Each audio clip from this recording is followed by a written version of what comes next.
वैश्वीकरण का कृषि पर प्रभाव। वैश्वीकरण कोई नई घटना नहीं है।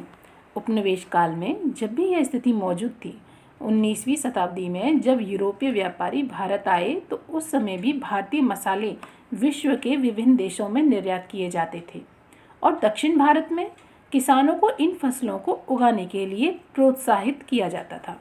आज भी गरम मसाले भारत के लिए निर्यात किए जाने वाली मुख्य वस्तुओं में शामिल हैं। ब्रिटिश काल में अंग्रेज व्यापारी जब भारत के कपास क्षेत्र की ओर आकर्षित हुए थे और भारतीय कपास को ब्रिटेन में सूती वस्त्र उद्योग के लिए कच्चे माल के रूप में निर्यात किया गया। मैनचेस्टर और लिवरपूल में सूती वस्त्र उद्योग के भारत में पैदा होने वाली उत्तम किस्म की कपास की उपलब्धता पर फली फूली थी। तो आपने 1917 में बिहार में हुए चंपारण आंदोलन के बारे में अच्छे से पढ़ा होगा। तो इसकी शुरुआत इसलिए हुई कि इस क्षेत्र के किसानों पर नील की खेती करने के लिए दबाव डाला गया था। नील ब्रिटेन के सूती वस्त्र उद्योग के लिए कच्चा माल था। ये किसान इसलिए भड़के क्योंकि उन्हें अपने उपभोग के लिए अनाज उगाने से मना कर दिया गया था।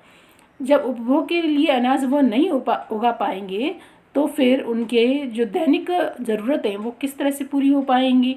फिर दूसरी बात थी, वो जो नील की खेती थी वो एक उपजाऊ ज़मीन पर की जाती थी और फिर उसका निम्नीकरण, ज़मीन का निम्नीकरण भी रहता था।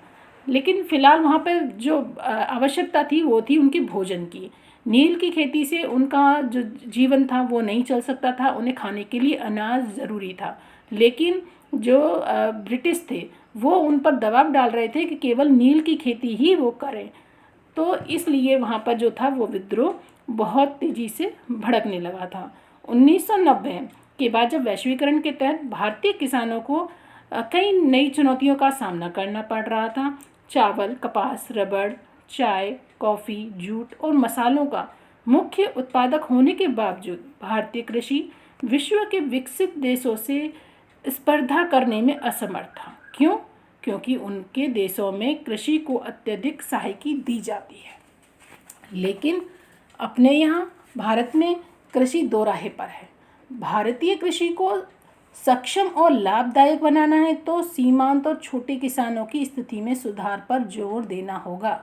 हरित क्रांति ने लंबा चौड़ा वायदा तो किया, परंतु आज यह कई विवादों में घिरी भी हुई है। यह आरोप लगाया जाता है कि हरित क्रांति के दौरान रसायनों के अधिक प्रयोग और जल भृतों के सूखने, जैव विविधता विलुप्त होने के कारण भूमि का निम्नीकरण हुआ है। आज जीन क्रांति संकेत शब्द है जिसमें जेनेटिक इंजीनियरिंग सम्मिलित है। तो वास्तव में हमारे देश को एक सरकार के सहयोग की बहुत आवश्यकता है और कृषि का आज अधिक प्रचलन है क्योंकि यह उर्वरक और कीटनाशकों जैसे कारखानों में निर्मित रसायनों के बिना की जाती है, इसलिए पर्यावरण पर इसका नकारात्मक प्रभाव नहीं पड़ता। तो सरकार उन किसानों को सहायता दे जो कि छोटे किसान हैं और जो बजट है उसको भी बढ़ाया जाना चाहिए और उनको मूल जो सुविधाएं हैं, संसाधन हैं, किसानों को दिए जाने चाहिए और अधिक देने की आवश्यकता है।